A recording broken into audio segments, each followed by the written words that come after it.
San Salvador, El Salvador. 11 de la noche en Managua, Nicaragua. Me gustan los aviones. Le Salvador, pays de la pupusa, des pays paradisiaques et du chicharrón, connaît un regain de sécurité depuis un peu moins de 5 ans. Ce pays de 6 millions d'habitants, où il fait bon vivre, fut longtemps soumis à l'insécurité d'Illas, terrorisant la population jour et nuit. Mais depuis l'arrivée au pouvoir du nouveau président Nayib Bukele en 2019, le Salvador a endigué les gangs. Mais à quel prix ? Cahiers de reportage vous propose de vous plonger dans le quotidien des Salvadoriens, autrefois à feu et à sang, et désormais le pays le plus sûr d'Amérique centrale. Alors que le Salvador fut gangréné pendant plus de 30 ans par la guerre des gangs, le pays connaît une sécurité inédite, saluée par la majorité de la population. À son arrivée au pouvoir, le président Nayib Bukele a fait voter l'état d'urgence, permettant d'endiguer une violence qui terrorisait la population. Désormais, les rues, les parcs, mais aussi les boîtes de nuit sont fréquentées jour et nuit sans crainte. Habían gobernado, en el país habían gobernado unos presidentes con una misma línea. Casi todos, unos eran de izquierda, otros presidentes eran de derecha.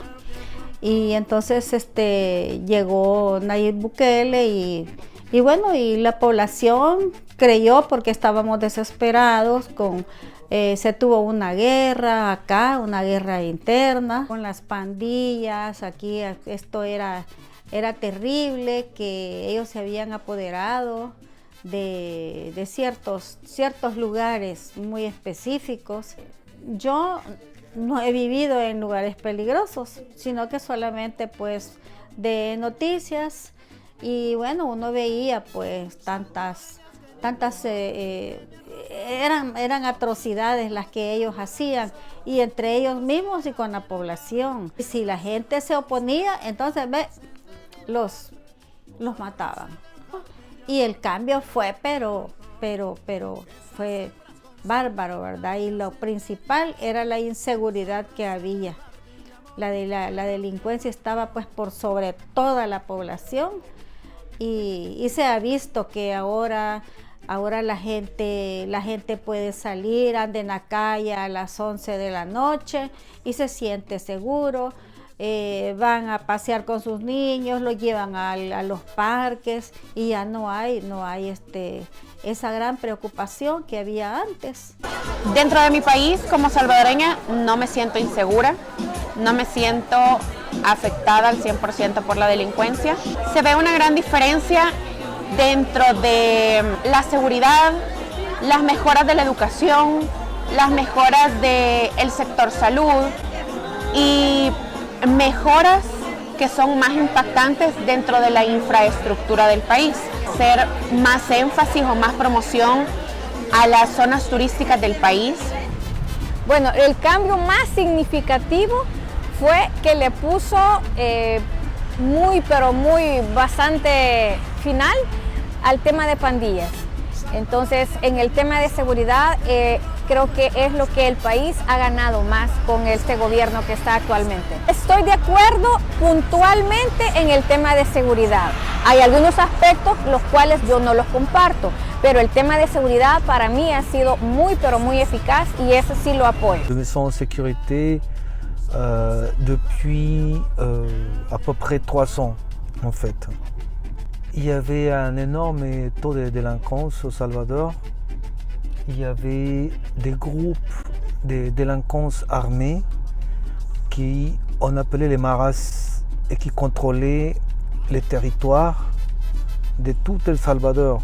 Ils étaient partout, et ils avaient engrainé la société salvadorienne à tel point qu'il y avait même des maras dans le gouvernement. Et donc ça permettait à ces groupes de délinquants de pouvoir racketter, extorsionner et tuer la population du Salvador. Voilà, donc ici on a vu quelques patrouilles de police, mais juste pour vérifier que tout se passe bien, mais on ne se sent honnêtement pas du tout dans l'insécurité.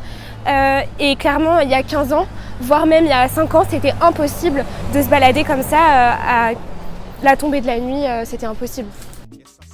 Élu démocratiquement à 53% des voix en 2019, Nayib Bukele fait de la lutte contre la criminalité galopante sa priorité numéro 1.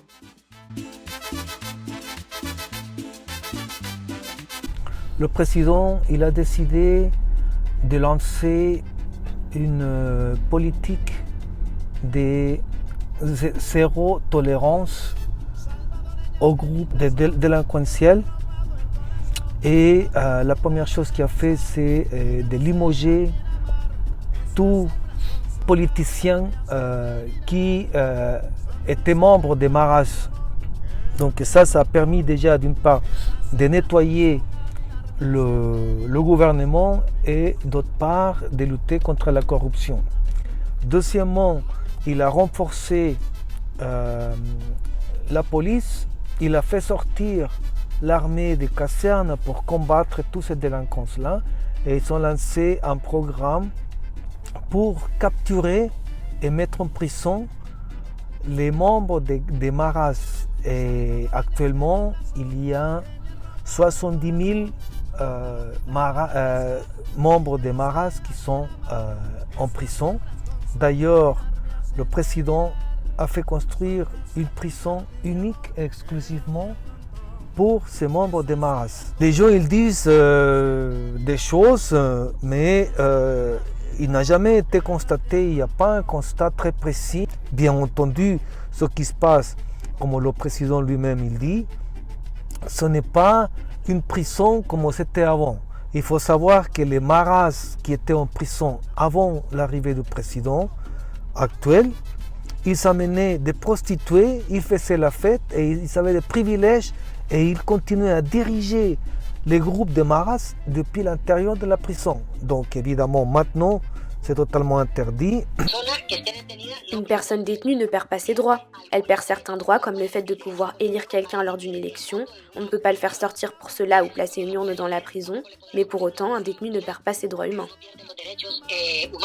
Ahora con el control de la delincuencia, si bien es cierto, hay cero tolerancia, ahora con la más mínima infracción no se tolera y pues se aplica la ley, cosa que está bien. La delincuencia ha bajado, las pandillas han bajado. Sin embargo, también otro tipo de personas se han visto afectadas en el hecho de que tal vez por rumores o por malos entendidos también están siendo procesados por la ley, cosa que está bien. Si la gente a sus alrededores se siente violentada por este tipo de personas, está bien reportarlos, pero también la gente tiene derecho a defenderse, cosa que no está al 100% correcto, el hecho de que sean detenidos y no se dé la oportunidad de que ellos también se expresen. Celui qui s'autoproclame le dictateur le plus cool du monde est massivement soutenu par la population. Toutefois, certains opposants dénoncent une dérive autoritaire qui s'éloigne peu à peu d'une démocratie. Comme vous le comprenez, je ne peux pas soutenir ce qu'a fait le président, parce que c'est contraire aux fondements de la démocratie et à l'état de droit. Le thème de la démocratie ne se limite pas seulement à l'élection au suffrage. La démocratie suppose également l'état de droit, et l'état de droit est envisagé comme un régime légal d'administration publique et de séparation des pouvoirs, chose qui n'existe plus aujourd'hui dans notre pays. Comme vous le savez, en 2021, le président a fait irruption au Congrès. Les accords de paix signés par le Salvador avec la guérilla de l'époque frayèrent un chemin à une loi de réconciliation nationale à laquelle s'était résolue la guérilla. Mais quand le président est arrivé au pouvoir, il a dit qu'il allait respecter la loi. Et une fois arrivé au pouvoir, il a répudié les accords de paix. Que tiene todos los poderes del Estado, eso ya no es una democracia. Entonces ahí nosotros estamos como que vamos experimentando que ya se va convirtiendo en un régimen en algún momento. Entonces ya no vemos que hay libertad en todos los aspectos. Porque si el presidente pues tiene todos los poderes del Estado, obviamente tiene el poder absoluto. Ya no hay como una soberanía, ya no hay una democracia, ya nadie puede competir contra el gobierno. ¿Por qué? Porque todos están con el gobierno y por lo tanto ya no hay como diferentes puntos de vista, sino que se tiene que hacer lo que el gobierno dice y eso ya es una imposición. Là, bien évidemment, moi je pense que nous vivons dans un pays en démocratie. Par contre, ce que moi je pourrais dire que c'est au niveau judiciaire, en matière de droit, il y a quand même certaines choses dans lesquelles je ne suis pas d'accord parce qu'il y a eu une flagrante violation du droit au Salvador. L'exemple le plus clair, c'est la réélection du président du Salvador, totalement interdit dans la constitution du Salvador. Et malgré ça, le gouvernement a pris la décision, plutôt le président a pris la décision de participer à sa propre réélection. Une chose que c'est totalement interdit dans la constitution du Salvador et selon les lois électorales du Salvador. Donc là, par rapport à ce qui est le droit au Salvador, évidemment, je considère qu'il a été totalement bafoué. Sous le gouvernement Bukele, certains opposants dénoncent l'absence de liberté d'expression, le gouvernement bâillonnant ceux qui n'adhèrent pas à sa politique.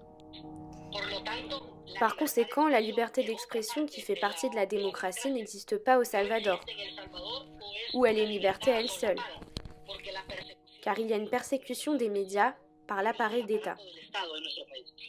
Si tout va bien et qu'il n'y a aucun problème, pourquoi ne permettent-ils pas que quelqu'un d'autre ne se présente? Pourquoi les médias internationaux ont-ils sollicité des interviews pour parler du régime? Pourquoi ne répondent-ils pas aux questions? Combien d'argent a été dépensé? Et en particulier sur la réélection du président, qui est inconstitutionnelle. On peut s'exprimer, hein. Il n'y a pas de souci. Bon, il y a beaucoup de détracteurs du gouvernement qui s'expriment. Il y a beaucoup de médias qui sont en contre du gouvernement parce que c'était des médias qui appartiennent aux adversaires du président. Autrefois méconnu, le Salvador a également connu un regain de popularité grâce à une mesure inédite promulguée par le président, l'adoption du Bitcoin comme monnaie nationale. Le but, apporter un maillage financier stable dans un pays qui compte 70% de sa population sans aucun compte bancaire. Un échec pour l'économie du pays, de quoi doucher les espoirs d'une partie de la population. No estoy de acuerdo, por ejemplo, en el tema económico. El país ha tenido una alza económica increíblemente. La canasta básica está súper elevada, tenemos alzas en impuestos, en muchísimos aspectos de nuestro día a día, de la economía que todos salvadoreños estamos sufriendo grandemente en nuestro bolsillo. Creo que es uno de los temas principales con los cuales yo no estoy de acuerdo. Y luego también han venido algunos temas como corrupción y todas esas situaciones que los políticos siempre lo han tenido, pero en este gobierno nosotros lo hemos visto pues, y lo hemos vivido muy de cerca. Je ne suis pas d'accord, par exemple, avec la gestion de l'économie au Salvador. Je pense qu'ils ont fait de mauvais choix. Par exemple, le fait d'avoir investi beaucoup d'argent dans la question des bitcoins, ça n'a pas été une bonne idée. Et le gouvernement, l'État le ressent parce que nous sommes un pays qualifié en triple C. Donc, c'est-à-dire que nous, au niveau international, on est très mal vu et nous avons de grosses difficultés à trouver des prêts pour le pays. Tandis que le président Nayib Bukele a démissionné pour préparer sa campagne pour les élections présidentielles du 5 février 2024, la question des alternatives politiques est de mise, même si pour l'instant, aucun opposant ne se présente. Han habido muchos cambios dentro de este gobierno que han sido muchos cambios buenos, porque no se va a opacar las mejoras que ha dado al país. Sin embargo, no se puede cambiar 20, 30, 40 años de corrupción que hubieron por otros gobiernos en 5 años del periodo actual. Conforme vaya avanzando la política democrática, se espera dentro del país, van a haber mejoras sin que se vea como una forma de autoridad, sin que se vea como una forma de opresión. Y tal vez así también el gobierno acepte críticas constructivas y no lo vea como una forma de que están en contra del gobierno. Il y a des options à l'intérieur de la société civile, mais personne ne souhaite s'inscrire en tant que candidat car il sait qu'il va être détenu et empêché de concourir. Donc le Salvador a des options, mais ce n'est pas possible de se présenter quand le pays a à sa tête un président qui manie la force armée, qui a augmenté les salaires des forces armées et de la police nationale civile, quand le président dirige des organisations qui va réprimer tous ceux qui ne sont pas en sa faveur. Personne doté d'un peu de jugeote ne va s'inscrire comme candidat à la présidentielle quand il sait ce qu'il attend. Au Salvador, cela fait 15 mois que nous avons un état d'exception qui ne risque pas d'être retiré. Il y a certes des enquêtes qui sont menées auprès de la population, mais on ne peut pas les considérer comme crédibles, car précisément ce sont des sondages faits pour croire en l'imaginaire collectif une réalité qui n'existe pas. Et les autres personnes ne veulent pas participer au sondage, car elles ont peur des représailles. L'image d'Épinal qui s'était donc construite autour du Salvador, toujours victime de la guerre des gangs, est désormais brisée grâce à la politique du président Bukele. D'autres pays tels que le Honduras ou plus récemment l'Équateur de Daniel Noboa aspirent à retrouver cette même sécurité. Toutefois, la dérive autoritaire du Salvador est bien présente. Quel sera alors l'avenir de la politique dans ce pays d'Amérique centrale ? La réponse le 5 février 2024, lors des élections présidentielles.